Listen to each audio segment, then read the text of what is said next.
अजीज खान साहब भी आपको नजर आ रहे हैं, जो कि समाजवादी पार्टी के राष्ट्रीय प्रवक्ता है। आप सभी का बहुत बहुत स्वागत है। शुरुआत मैं अजीज जी इसलिए आपसे कर रही हूं क्योंकि प्रधानमंत्री नरेंद्र मोदी ने एक बड़ा हमला बोला है, किसी और पर नहीं, आप ही के साथी कांग्रेस के मैनिफेस्टो पर।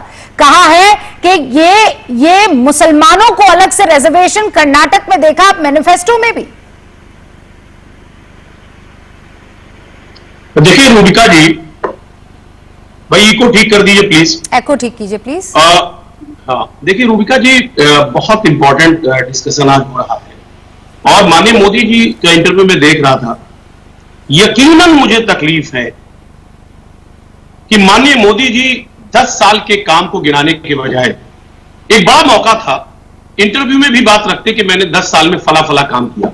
अजीज साहब बस एक सेकंड रोक रही हूं, ये इंटरव्यू का एक अंश है, सिर्फ एक अंश है। जी जी नहीं, आपकी सलाह में मानूंगा। मैं रूबिका जी ये कह रहा था कि जो झलकियां ही दिख गई उससे पूरा पिक्चर दिख गया। कहा मैनिफेस्टो में जो बातें रखी, 2-3 अहम मुद्दे हैं। उन्होंने कहा साहब इनहेरिटेंट टैक्स की बात की। हाँ। मैं उस पर एक बार चर्चा कर लूं। इनहेरिटेंट टैक्स शायद माननीय मोदी जी को पता होना चाहिए कि इनके एक मिनिस्टर थे जयंत सिन्हा, और उन्होंने 2017 में बाकायदे स्टेटमेंट दिया कि माननीय मोदी जी 2014 में ही इसे लागू करना चाह रहे थे, और 2018 में स्वर्गीय अरुण जेटली साहब ने बाकायदे इसको अप्रिशिएट किया। उस बात को इंटरव्यू में जिक्र नहीं किया, लेकिन सैम पित्रोदा पे जाकर के टूट पड़े, जबकि उनका निजी बयान है। कांग्रेस ने कहा हमारे कहीं किसी मैनिफेस्टो में नहीं है। हाँ। और ना हम लोग इस बारे में कहीं कोई जिक्र करते हैं, ना हमारा वो आधिकारिक बयान है। बिल्कुल आप समझिए एक बात। दूसरी बात, अभी उसमें जिक्र किया कि कहा मोदी जी ने कि मैं लगातार इंतजार करता रहा कि मीडिया मैनिफेस्टो को ब्लैकआउट करे, उसको एक्सपोज करे।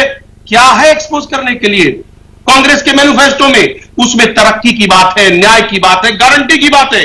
माननीय मोदी जी की गारंटी की तो हवा निकल गई, अब वो गारंटी की बात नहीं करते, 400 पार की बात नहीं करते। ठीक है, आप ये कह रहे हैं कि इस मैनिफेस्टो में ऐसा कुछ भी नहीं है। इनफैक्ट आप उस मैनिफेस्टो की तारीफ कर रहे हैं। प्रेम शुक्ला जी, सुना आपने क्या कह रहे हैं? इकलौते मुसलमान थोड़ी अल्पसंख्यक है अजीज भाई। नहीं रूबिका जी ठीक बात कह रही हैं आप। अभी माननीय मोदी जी ने देश के जितने पत्रकार हैं उनको कहा है, बताया है कि उठाओ, मुद्दा उठाओ, और यकीनन आप मुद्दा उठा रही हैं। मैं मुबारकबाद आपको दे रहा हूं, अच्छी बात। मैं 2-3 बात कहना चाहूंगा कि अभी थोड़े दिन पहले लेटेस्ट है अमित शाह जी का, ये बड़ा वायरल हो रहा है वीडियो कि साहब आने वाले वक्त में जब हमारी गवर्नमेंट आएगी तो हम ओबीसी, एससी और तमाम जो रिजर्वेशन है उसे खत्म कर देंगे। हालांकि मैं उसमें नहीं जाना चाह रहा हूं, वो क्या बोला क्या नहीं बोला, कभी पता नहीं वो क्या उसका खंडन आ रहा, मैं नहीं कह सकता। एक बात मैं बहुत मोटा प्रेम शुक्ला जी से जानना चाह रहा हूं कि जातीय जनगणना करा के जो दलित, पिछड़ा और वंचित समाज है, क्या आप उसके हितैषी है कि नहीं है? क्या जातीय जनगणना कराना चाह रहे हैं या नहीं कराना चाह रहे हैं? आप जो शख्स बहुत परेशान है, सताया गया, मारा गया, काटा गया, आप उसके हित में नहीं है क्या? आप नहीं चाहते जनगणना कराया जाए? रूबिका जी मैं आ रहा हूं। आप पॉइंटेड सवाल पूछिए, जवाब ले लीजिए ना, फिर घूम जाएगा मामला, घूम जाएगा। चलिए बोल दीजिए।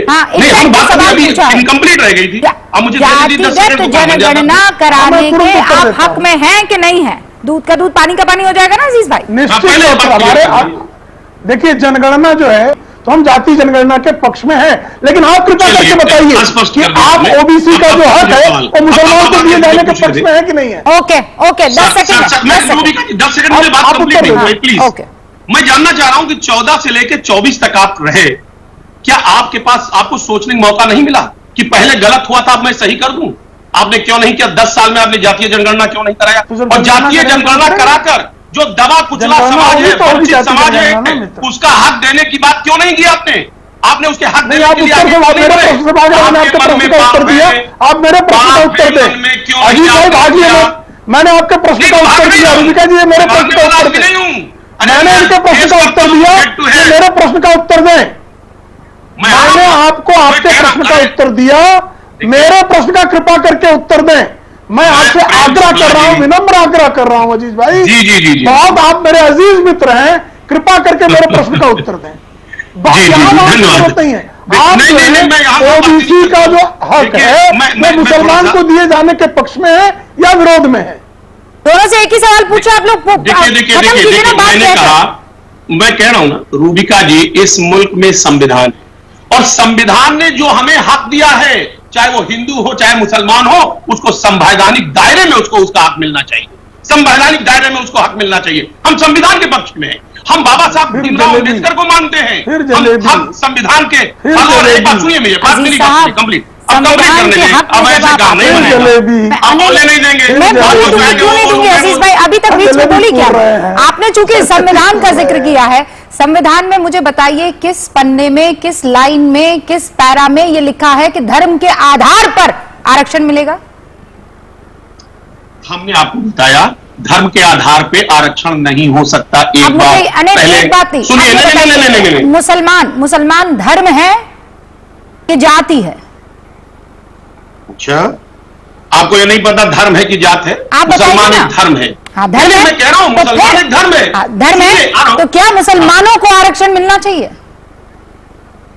रूबिका जी, मुझे कंप्लीट करने दीजिए ना, ऐसे एक 1 बाय 1 सवाल से जवाब नहीं बनेगा। अरे उससे तो क्लैरिटी मिलेगी ना। मैंने कहा धार्मिक आधार पे किसी भी आरक्षण को नहीं दिया जा सकता।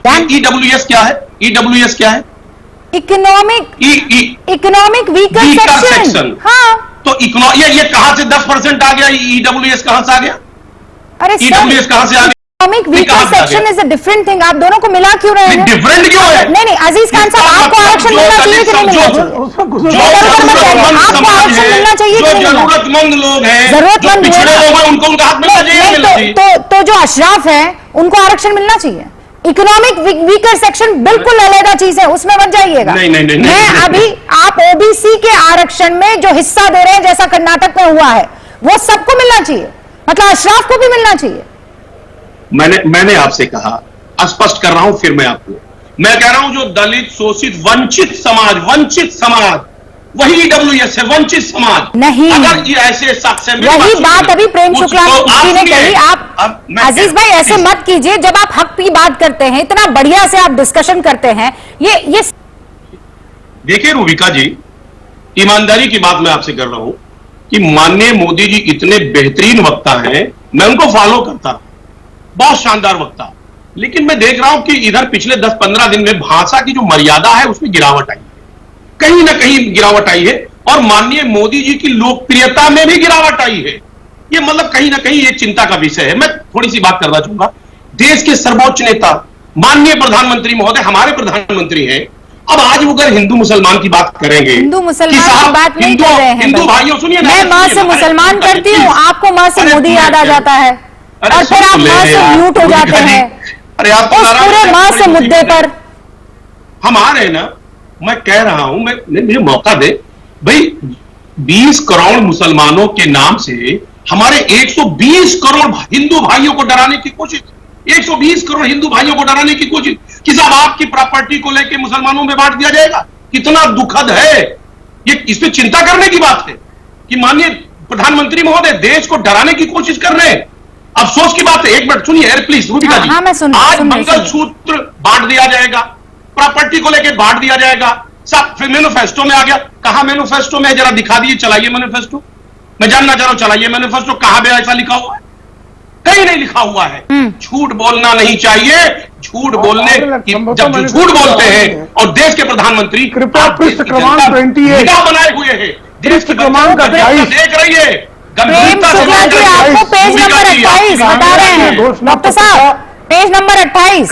कृपया आप चला दीजिए पृष्ठ क्रमांक 28 कांग्रेस का घोषणा पत्र देख लीजिए। स्क्रीन पे चलाइए। कहां देख लीजिए ना आपका इंडी अलायंस का लिखा वेल्थ रिडिस्ट्रीब्यूशन। दिखाइए ना मुझे, कहीं दिखाइए। ऐसे झूठ बोल रहे हैं भाई साहब। मैं पृष्ठ क्रमांक 28 बता रहा हूँ आपको। अरे सर ऐसे पृष्ठ क्रमांक 28 में आपको बता रहा हूँ।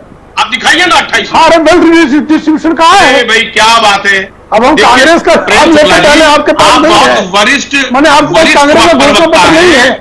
बड़े नेता है देश के। अरे मित्र मत करिए, गुमराह मत करिए रूबिका जी। आपके स्टूडियो में निश्चित होगा। पृष्ठ क्रमांक 28, पृष्ठ क्रमांक 28 वही पेज दिखा दीजिए। मोदी जी जो कह रहे हैं वो शब्दशः उसमें है। सर प्रेम शुक्ला जी मुझे 10 सेकंड दे दे, हमें एक सवाल का जवाब दे दे कि जो आपके सर सुन लेना जी, बताइए। जो आपके नेताओं ने, लल्लू सिंह, सुन लीजिए मेरी बात, सुन लीजिए, अरुण गोविल, अनंत हेगड़े, और उसके साथ ज्योति वर्धा ने कहा है कि अगर 400 पार चाहेगा, यानी अगर हमारे पास आता, जो कि अब आएगा नहीं, तो मैं संविधान हम लोग बदल देंगे। कि कहीं ना कहीं पार्टी में खलबली नहीं होगी ना, चर्चा हुआ ना, इसका मतलब आपकी नीयत ठीक नहीं रही, सोच ठीक नहीं है। अब आओगे मैं उत्तर देता हूं। और इसी इंतजार में कि 400 पार आ जाए, जनता होशियार हो गई, समझ गई। ओके। मैं जानना चाह रहा हूं, सुन लीजिए, क्या हो गया क्यों नहीं लिया उनके खिलाफ? ओके, अगर मन में चोर नहीं है तो एक्शन क्यों नहीं? ठीक है। प्रेम शुक्ला जी 10 सेकंड में प्लीज